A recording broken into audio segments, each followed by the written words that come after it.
Olá turma, tudo bem com vocês?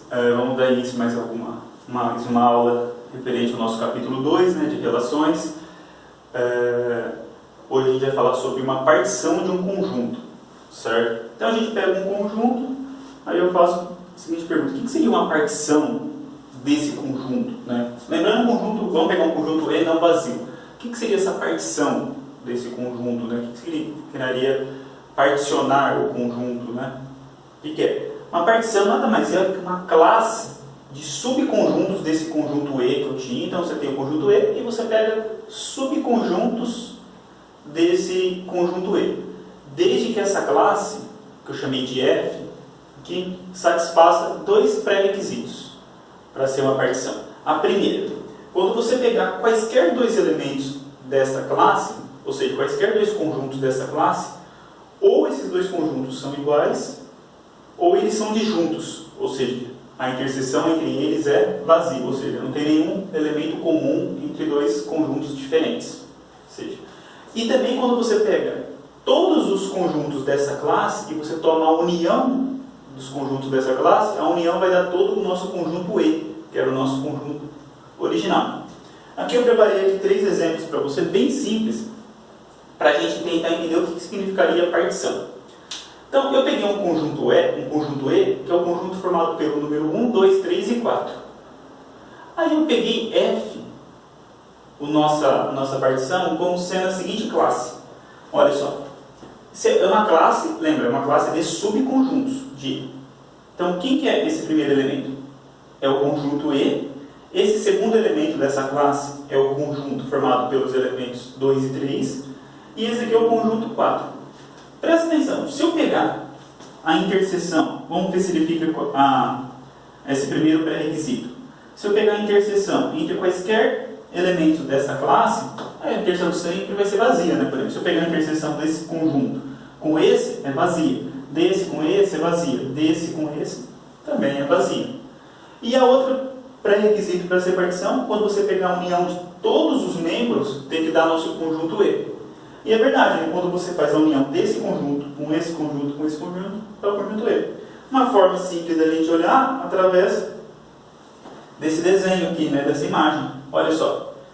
Esse aqui é meu conjunto E, esse aqui é meu conjunto 2, 3, esse aqui é meu conjunto 4.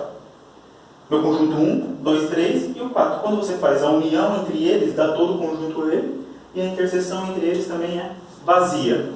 Agora vamos ver um outro exemplo, certo?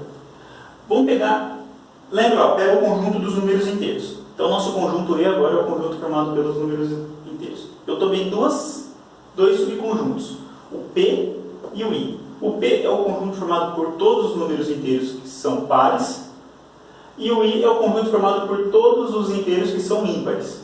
E eu tomei F, a nossa classe de subconjuntos de Z, como sendo P e I. Então, olha só. Se eu fizer a interseção entre esses dois, tem algum elemento comum entre eles? Entre pares e ímpares? Não tem nenhum elemento comum, então a interseção é vazia. E quando eu faço a união de P com I, vai dar também quem? Todos os inteiros. Também, então, esse conjunto aqui, essa classe, forma uma partição dos inteiros. Agora vamos tentar fazer uma partição dos números reais. Então, agora o nosso conjunto E é o conjunto dos números reais, certo? Então vamos lá. Vamos pegar F1 como sendo o conjunto de menos infinito e aberto em menos 2. Então ele vai de menos 2 a menos infinito. O F2 como sendo o conjunto fechado agora, de menos 2 a 2. E F3 como sendo quem? O conjunto aberto em 2 e até mais infinito. Olha só, eu estou falando então que essa classe aqui, F, esse F diferente aqui, é igual, formado pelo F1, F2, F3, é uma partição de E. E é claro, né? Porque ó, se eu pegar a união desse e desse, se vocês olharem a união, vai dar todos os reais. E se eu fizer a interseção desse com esse, dá vazia. Desse com esse, vazia. E desse com esse também dá vazia. Através aqui da reta a gente pode perceber, né? Então, aqui, essa parte aqui, de menos 2, aberto em menos 2 até menos infinito, é o F1. De fechado de menos 2 até 2 é o F2. e aberto em 2 até mais infinito é o F3. A união da toda reta, eles não têm interseção. Só tomar um pouco de cuidado, por exemplo, se aqui fosse também fechado no F1, se eu pegasse aqui, por exemplo, fechado, aí ia ter um problema. Apesar da união ser toda reta, se na hora que você fizesse a interseção do F1 com o F2, você ia ter um número menos 2 entre eles, ou seja, a interseção não seria vazia. Então isso não seria uma partição, lembra que a interseção também tem que ser vazia. Então por isso que aqui eu peguei aberto. Ou eu poderia pegar fechado aqui, e aberto aqui. Também daria certo.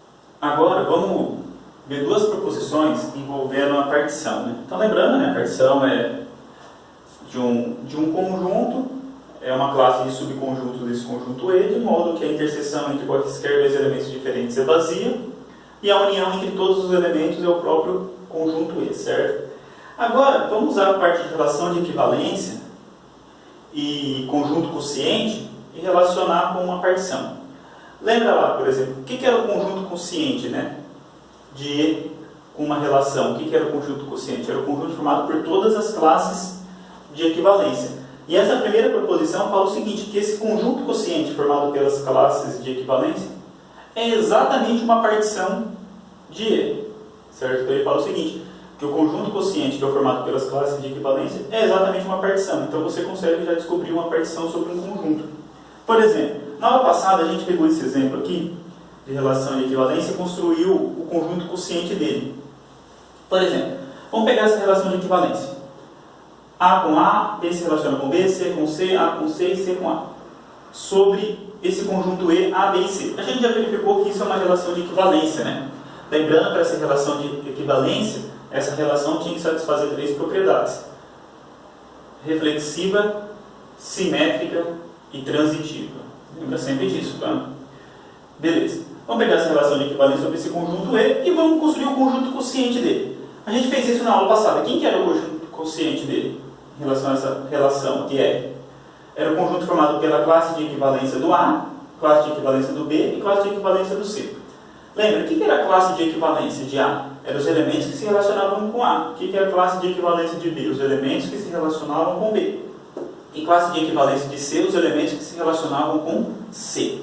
Então vamos lá. O que é a classe de A, do B e C? Se você olhar aqui, classe de A é o próprio A, porque o A se relaciona com A, e o C, porque o A também se relaciona com C.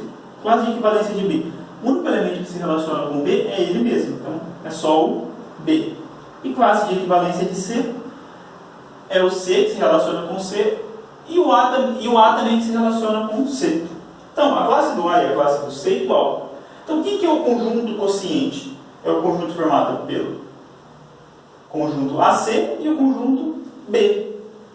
E isso daqui, esse conjunto quociente, é exatamente uma partição. Pessoal, por que é uma partição? Olha lá, a interseção entre os dois é vazia, ou seja, não tem nenhum elemento comum. E quando você pega a união deles aqui, dá exatamente o conjunto E. Então, ele é uma partição. Agora, uma outra proposição. É mais ou menos o inverso dessa proposição. Em que sentido? Você pega uma partição de um conjunto, certo? E através dessa partição você vai conseguir encontrar uma relação de equivalência, de modo que o conjunto quociente com esta relação de equivalência é igual a essa partição que eu dei no início. Então era assim, por exemplo, se F é uma partição de E, eu dou uma partição de E. Então existe uma relação E de equivalência, de modo que o conjunto quociente E por F é exatamente esta partição. Olha só esse exemplo. Vamos dar uma partição F formada pelo conjunto ABC e pelo conjunto DE do conjunto E, A, B, C, D e E. Isso aqui é uma partição. Claro, né? Se você olhar, a união desses dois dá todo o conjunto E e a interseção entre eles é vazia. Vamos associar agora uma relação de equivalência. Olha só a relação que eu peguei. A se relaciona com A com B, B com A, B com B, B com C, C com B, C com C, A se relaciona com C, o C com A, D com D, D com E com D e E com E. Lembra lá, Quem que é o conjunto quociente de E com essa relação de equivalência? É o conjunto formado pela classe do A, do B, do C, do D e do E. Quem que é a classe do A? Se você procurar aqui, o A se relaciona com A, o A se relaciona com B, e o A se relaciona com C. Quem que é a classe do B? O B se relaciona com A, o B se relaciona com B e o B se relaciona com C. Quem que é a classe do C? O C se relaciona com C, o C se relaciona com A e o C se relaciona com B. Então, esse. Agora a classe do D. O D se relaciona com D e o D se relaciona com E. Então é o D. E a classe do E, o E se relaciona com ele mesmo e se relaciona com o D. Se você observar, a classe do A, do B e do C são iguais. E a classe do D e do E também são iguais. Então, quem que vai ser a classe, o conjunto quociente? É o conjunto formado pelas essas classes de equivalência, que é exatamente o conjunto ABC e o conjunto DE. E isso daqui é exatamente quem? A nossa partição que eu dei no início. Então, dada uma partição, eu consigo obter uma relação de equivalência, de modo que o conjunto quociente do E com essa relação de equivalência é exatamente a partição. Certo? Pessoal, vamos ver agora mais um outro tipo de relação, chamado de relação de ordem, certo? O que seria uma relação de ordem parcial? Relação de ordem parcial nada mais é uma relação que satisfaz três propriedades: reflexiva, antissimétrica e transitiva, certo?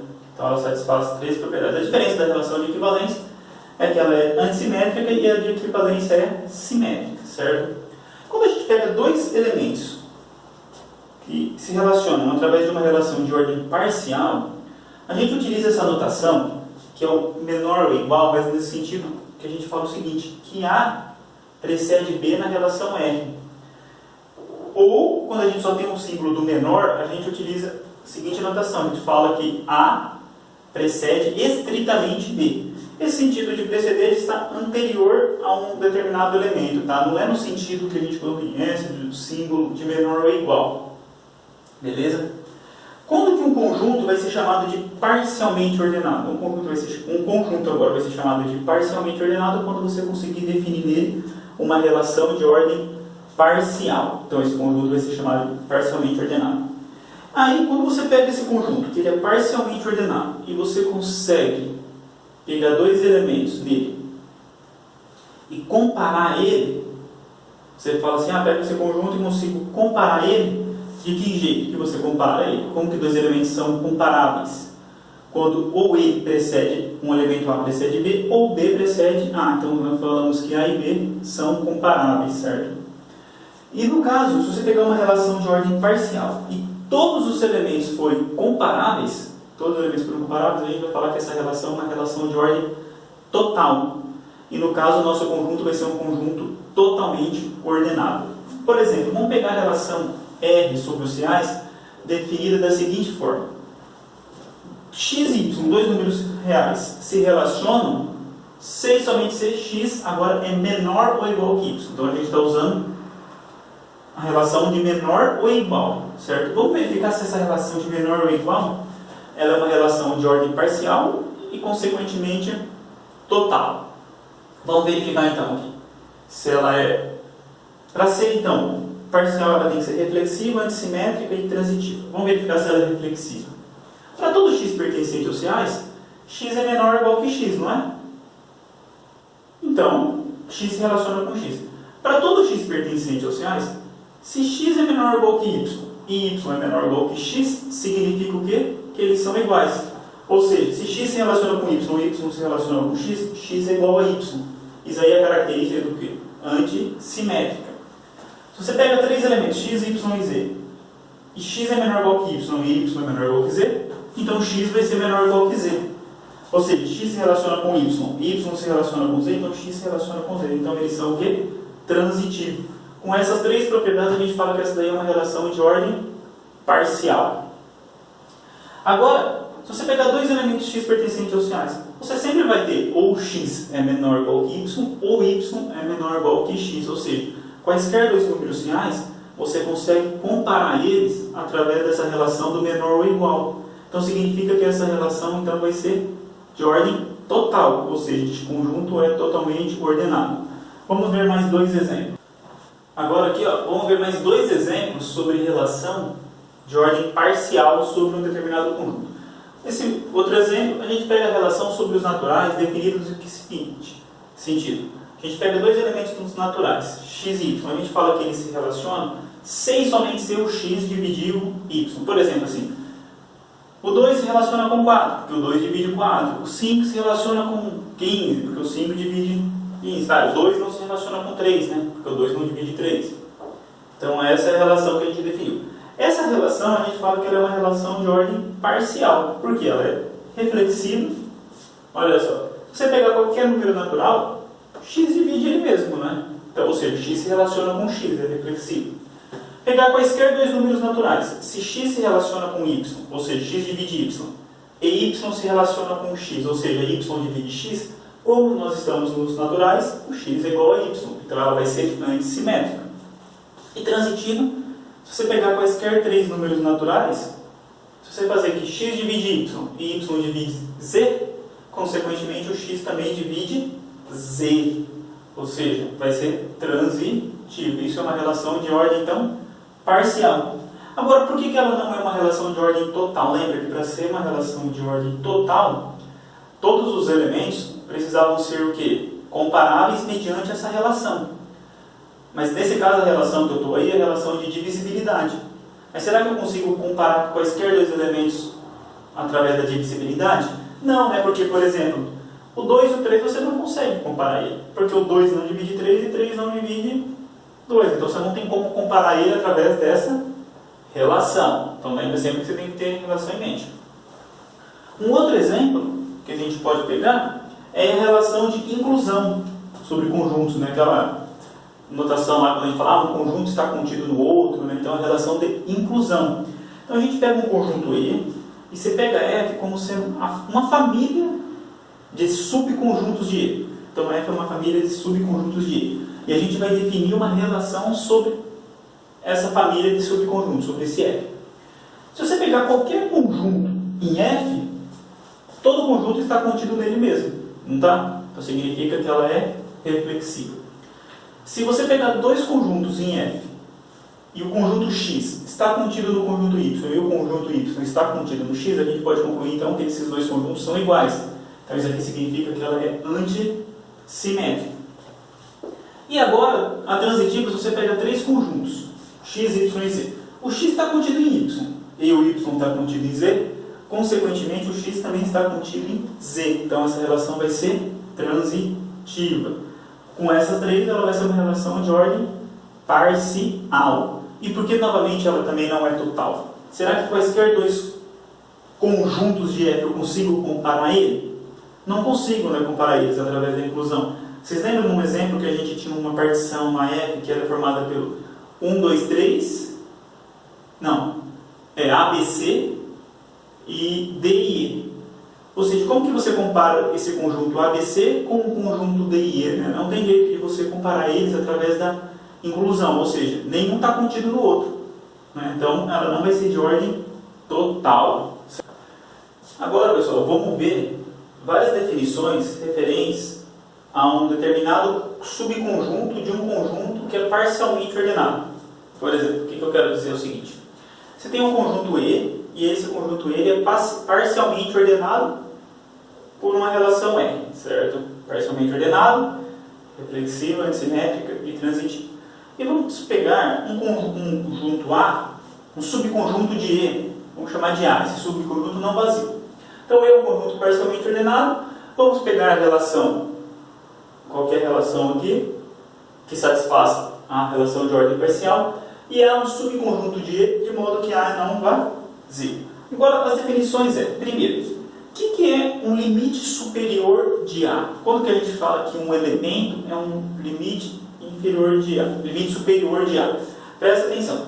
Esse elemento L pertencente a E, então tipo assim, você tinha aqui um conjunto E e aqui dentro você tem um conjunto A, certo? Então, esse A é um subconjunto de E.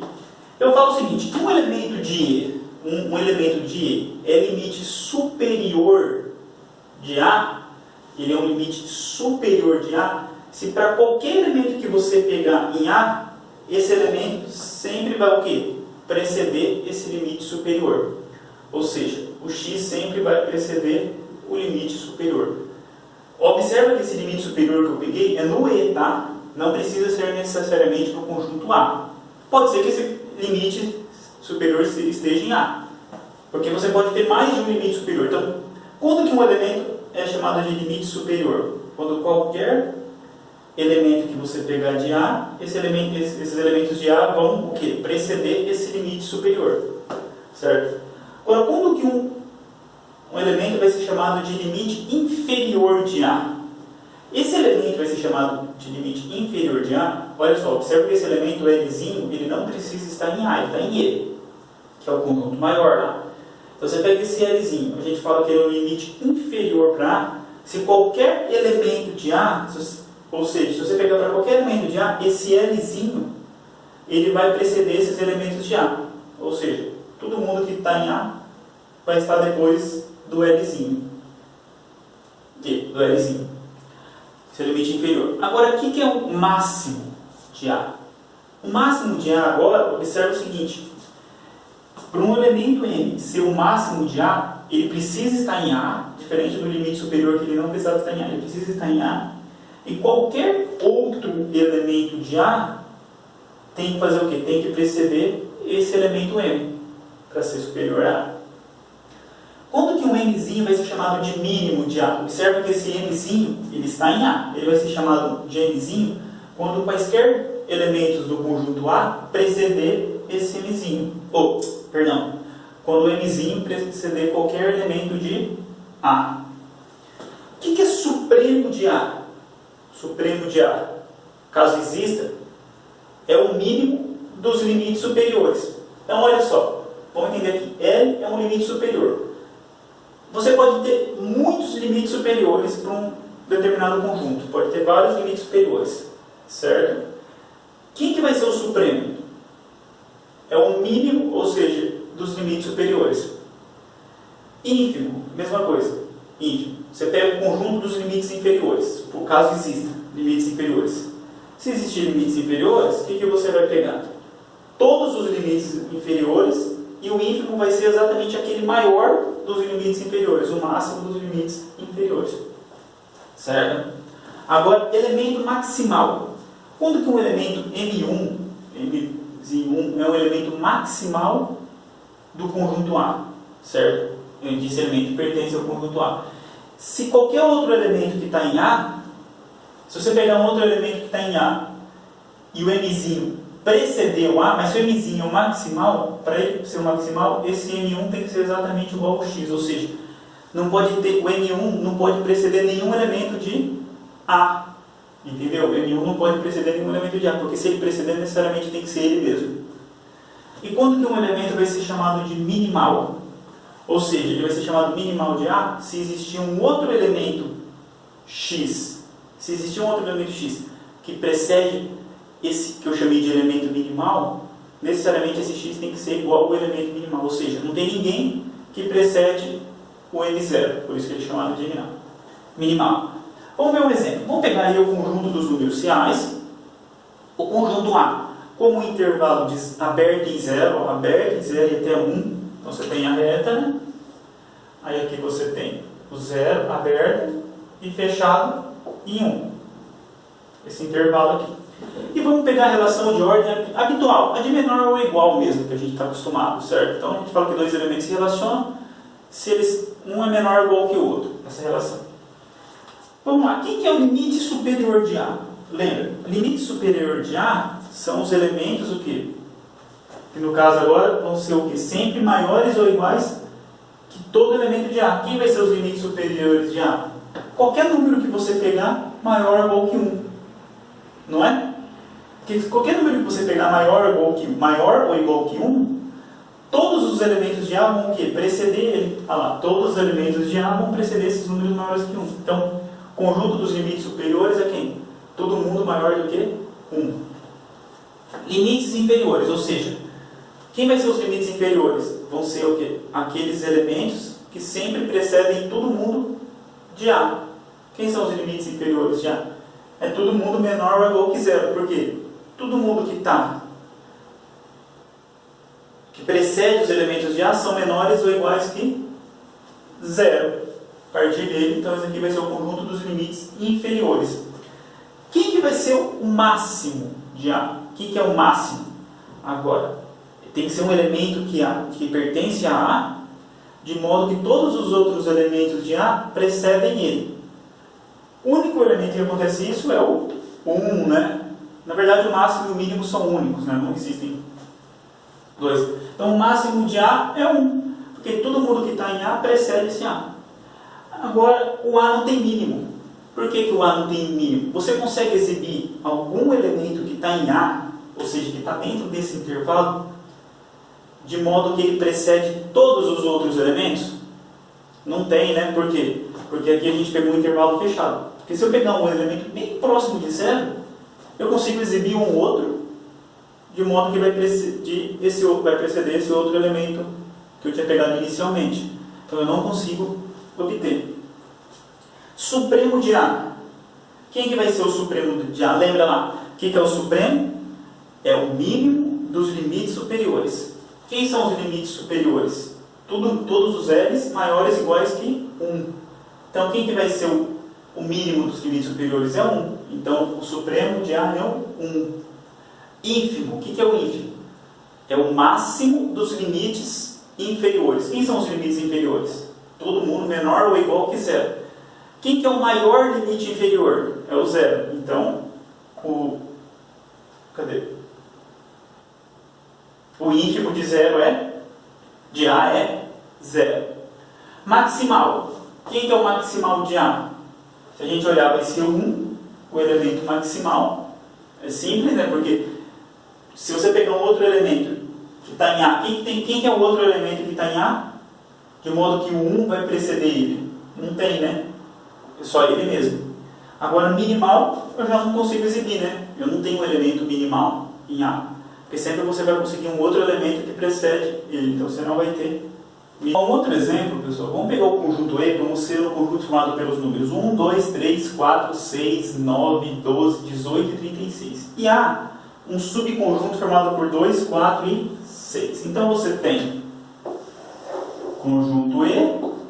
E aqui você tem o conjunto A, que é o 2, o 4 e o 6. Né? Então aqui você teria o 1, o 3, o 9, o 12, o 18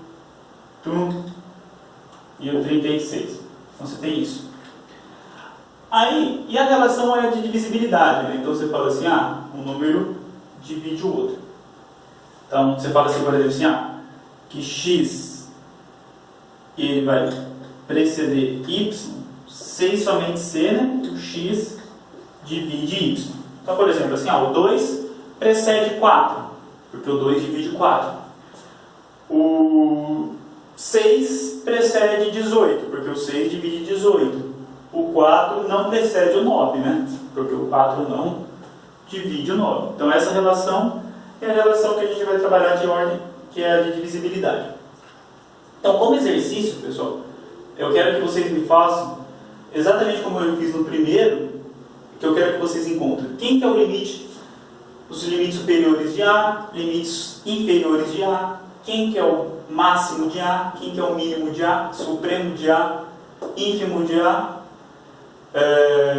elemento maximal de A e elemento minimal de A. Exatamente como a gente fez no exemplo anterior, certo? Então, beleza, pessoal? Até a próxima. Tchau.